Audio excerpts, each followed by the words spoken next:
Hi there, my name's Howard Long. I'm from the United Kingdom, so hopefully you're going to be able to understand what I'm talking about. But that explains the crazy accent. I want to talk about not just FUNcube, but some of the other satellites that we have over in the UK that we're looking at providing support for and or launching just by ourselves. So what we decided probably about 5 years or so ago was that, well, maybe it'd be nice if AMSAT-UK, rather than as we traditionally done, which is to support other AMSATs to launch satellites, we'd actually like to be able to perhaps build one ourselves. And so we really wanted to have something that was going to be reasonably cheap and within our budget, and also wanted something that we could get up quick. But primarily, in order to be able to get some funding for this, we were looking at it to have an educational outreach aspect to it as well as a primary goal. But also, we didn't want it just to be a beep sat, as they've been termed. We wanted it to have something for the amateur community as well. So with that, we got to it, and we wanted it to be keep it simple, stupid, hence the KISS frame. So we didn't want to have something that was just full of electronics just for the sake of it. But we realised that we did have some limitations with the team that we had, and so we decided to subcontract some of the parts to subcontractors, including ISIS, which is a Dutch organisation, which was very successful when they were part of Delft TU, which is a technical university in Holland, and they launched the Delphi C3 satellite very successfully. It's still going to this day, a few years ago, and so they're actually helping us with this on a commercial basis, and actually two of the people in the FUNcube team actually are employees of ISIS as well, so they sit around with two hats on. And with that, we needed to get the educational outreach in there, and we talk a lot about educational outreach, and hopefully there'll be a little bit more later in the slides here, which will show you just what we're doing there. But predominantly within the satellite itself, we have a specific payload, which is a material science payload, which has got some, but is a radiation experiment, which shows that with dark surfaces and light surfaces and the temperatures of those in space and how they vary. And one other thing is what we call a fitter message. It's a play on words on Twitter, and what that is very much like a short Twitter message. Schools can request to have messages put into the satellite, and they get uploaded by command stations, and then they'll appear as part of the telemetry stream. So, for example, a student perhaps who is in London can put a Twitter message from, I don't know, London's kindergarten school or something, says hello to Dayton kindergarten school, and then that'll appear as part of the telemetry, and you'll be able to see that either by picking it up with your own ground station, or indeed over the internet, because we have all that connected together. This is an overview of the satellite itself, very much in a similar vein to what Tony's just described. It's the same form factor as FOX-1. We use a different telemetry downlink. What we did is we took the AO40 telemetry and we speeded it up. Did a slight change to the modulation there as well, but essentially it's exactly the same format as AO40. In fact, one of the first things that we did was to write the software to decode that. It's one of those things that when the very first day we all got together back in 2009, 2010, was to define things like the telemetry format, and that's actually kept absolutely static all the way through. And yeah, we have a linear transponder on there for radio amateurs. And the general schedule, without any effort from any ground stations, is that during the nighttime hours, the satellite is in amateur radio mode, which means it allocates itself purely as a transponder with some low power telemetry. But then during the day, to support the educational outreach, we switch to a high power telemetry mode, which includes those short messages, the FITA messages as we call them, which means that it's easy with very limited ground station resources for individuals to be able to pick them up. But it does mean that it wouldn't support under normal operations during the day the transponder mode at the same time.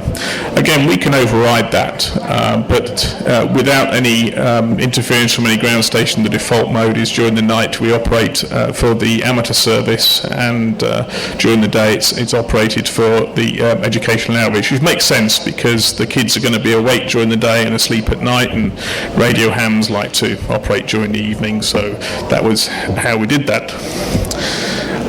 And this is a quick example of the telemetry reception. So this is what we had envisioned, was somebody holding an antenna and being able to receive it, and they'll be able to see the telemetry information on a computer screen. And this is, as part of our design, we also wanted to be able to provide the ground station segment. So what we didn't want to do is to say to people, oh, you need to spend hours going throughout the internet and discovering what radio I should use and what antenna I should buy, and we wanted to be able to provide the whole package. And with that, we provided that there's the FUNcube dongle, which I know a little bit about, but we wanted it to be easy for people to use, and also have something that's sort of a little bit familiar to them, which is a USB dongle. We didn't want to have a complicated radio with lots of buttons and knobs to press, so it really is, this is one that's outside of the box, and so it's a matter of it's got an input and it's got an output. You put your antenna on that side and you plug it into your computer on this side. I'll hand this around actually. This is the new version of the FUNcube dongle. You can have a look at it, and I should have brought a magnifying glass, but this new version here, which we've had out since October last year, got 240 parts on this small board on both sides. So I'll hand it round and you can have a look at it.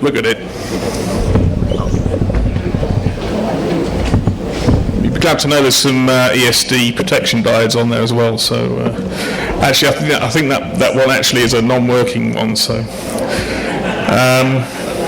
well, it is now anyway.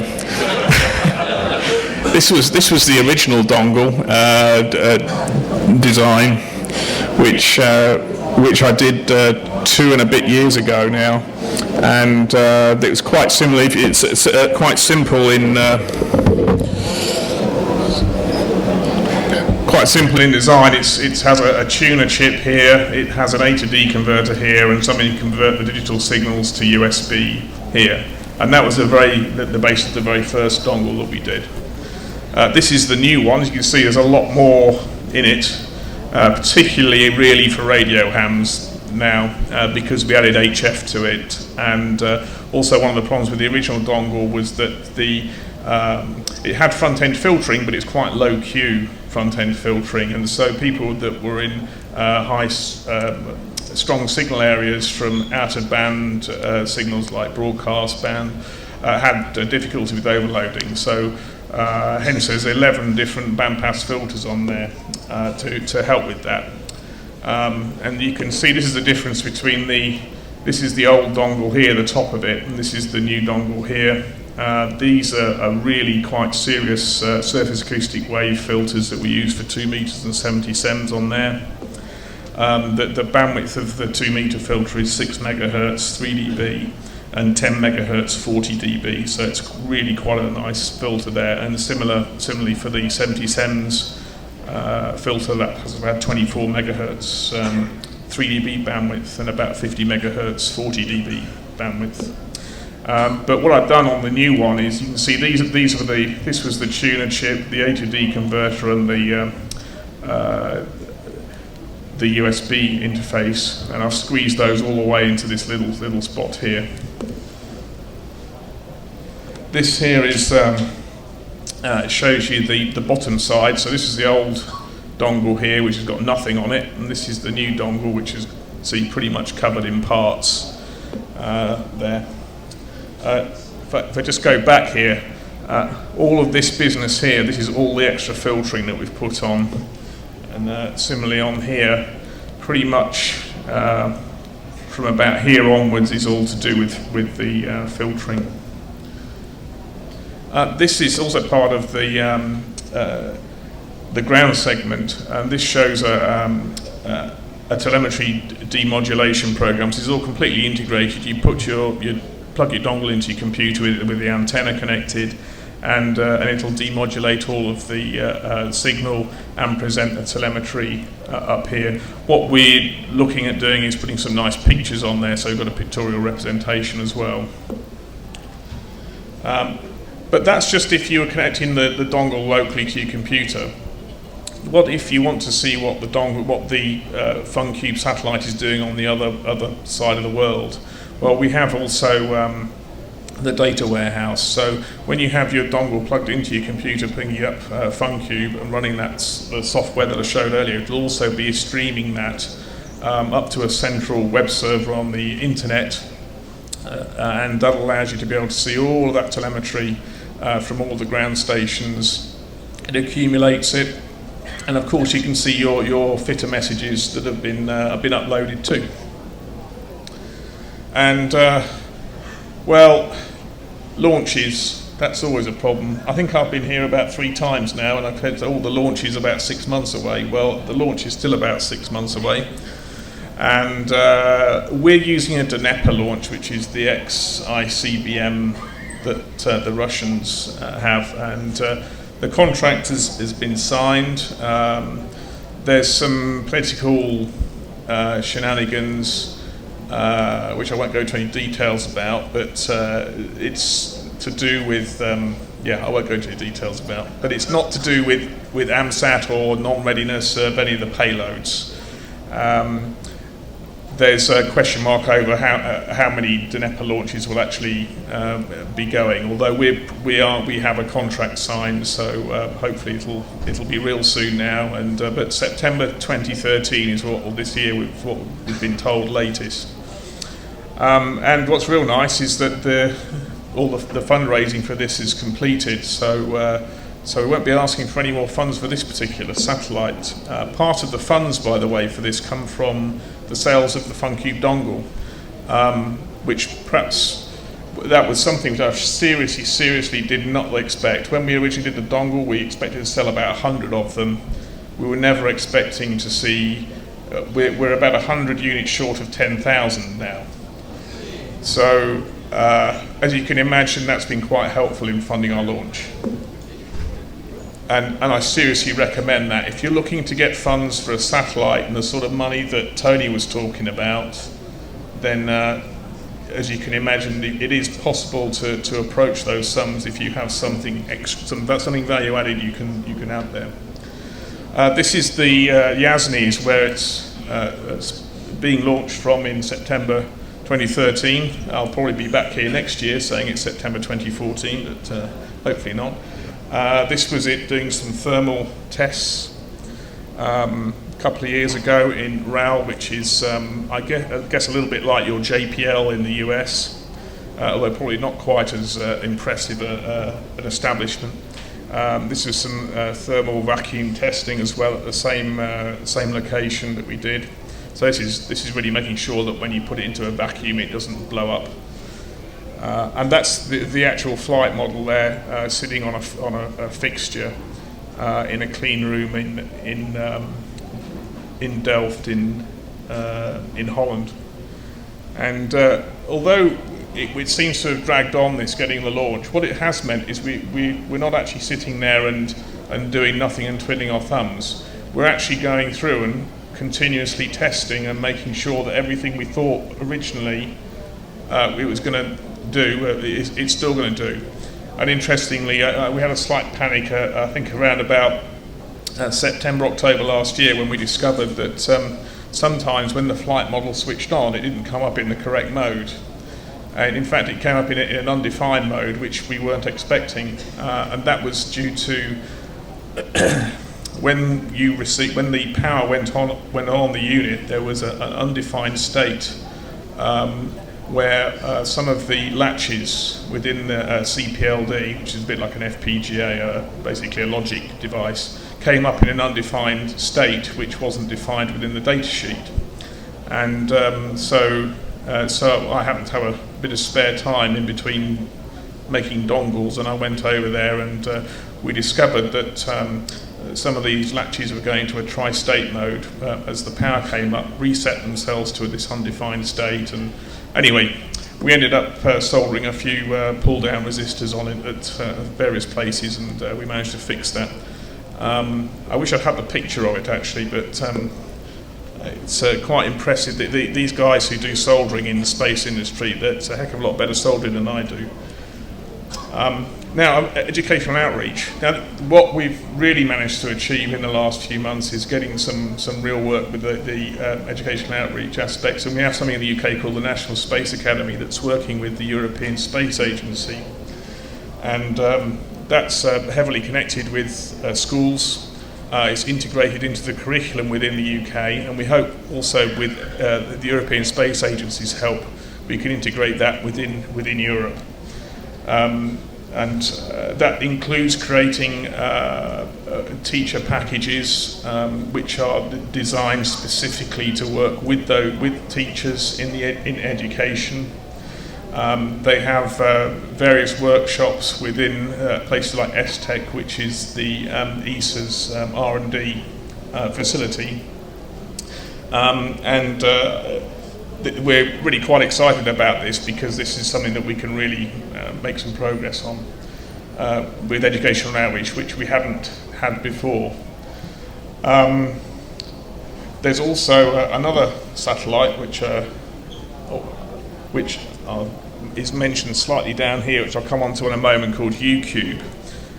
So this is to do with this is the UK Space Agency, which is a very, very, very, very mini version of NASA.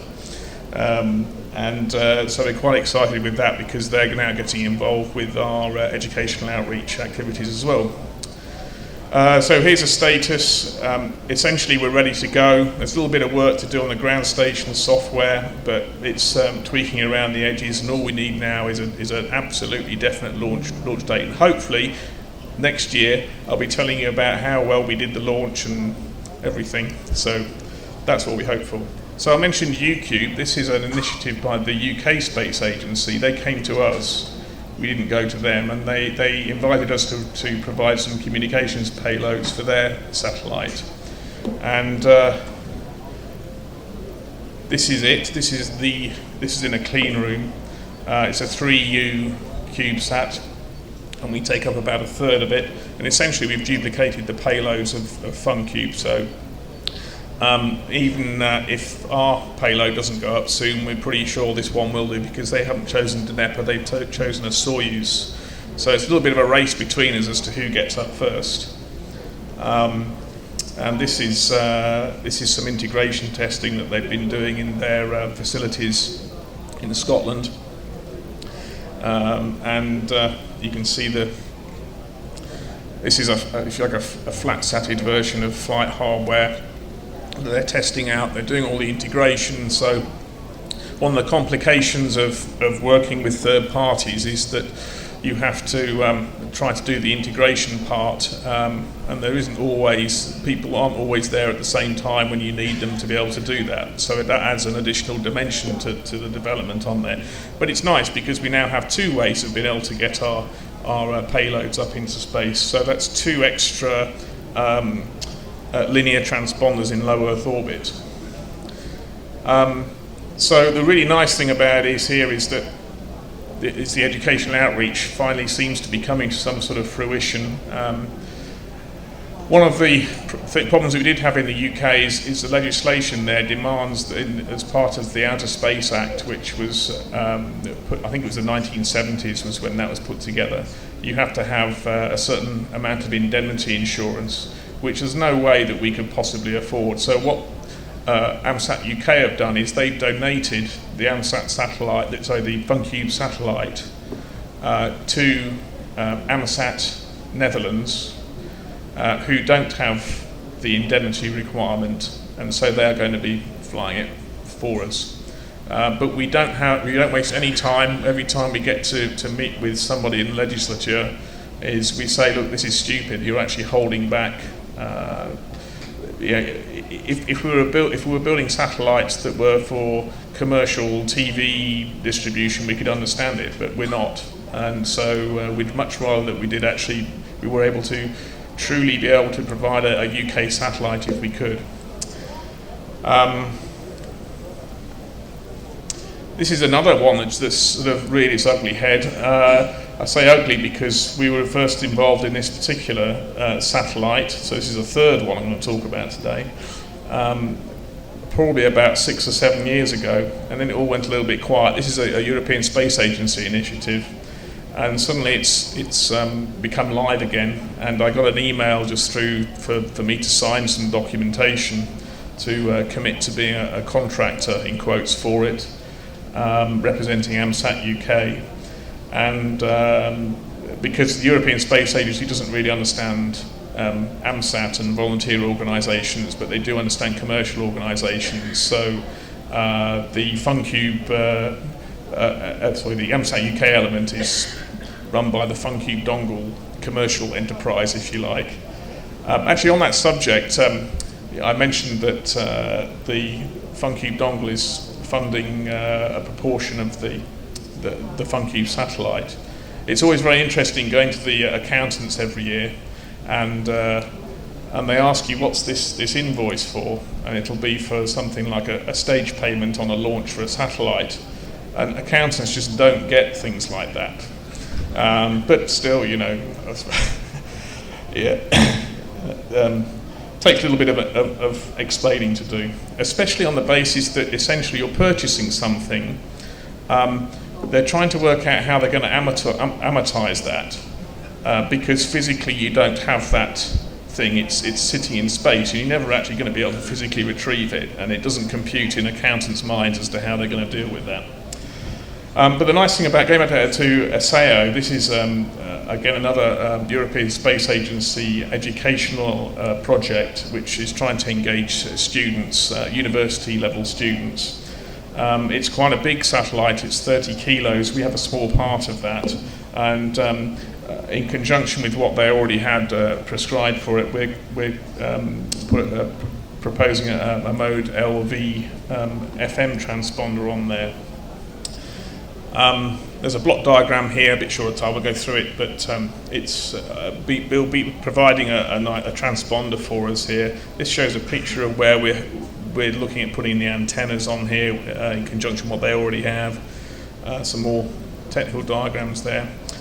Before I finish, I would just like to mention something. I had a very interesting telephone conversation about a week ago from a gentleman who was very interested in the software-defined transponder work that we did several years ago now originally. And I won't say too much about it, but if I say HEO, High Earth Orbit, there is a possibility, vague possibility, we might be able to do something with that. It's very early stages. I haven't put it in a slide. I can't really say much more about it because it is it's at the very early stages, but they were very, very keen on using that technology within that satellite and on ham radio frequencies.